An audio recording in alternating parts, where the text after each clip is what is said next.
बापाचं नाव लागलं पाहिजे आणि मी नाव लागत नाही तोपर्यंत काही खाणार नाही, नाही पिणार.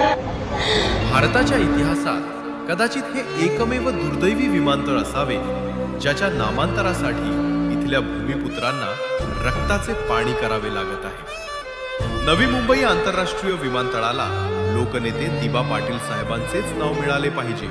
या न्याय्य हक्कासाठी 24 तारखेपासून आपली एक भूमिपुत्र कन्या विमानतळाच्या कुशीतच आमरण उपोषणाला बसली आहे. पण सत्तेच्या सुजेनं आंधळ्या झालेल्या राज्यकर्त्यांना या बलिदानाशी आणि जनभावनांशी काहीच देणे घेणं उरलेले नाही. ज्या जनतेच्या मतांवर इथले स्थानिक आमदार आणि खासदार निवडून आले त्यांना आणि त्यांच्या दावणीला बांधलेल्या कार्यकर्त्यांना उपोषणस्थळी जाऊन साधी विचारपूस करण्याची ही तसदी घ्यावीशी वाटू नये यासारखे दुर्दैव कोणते.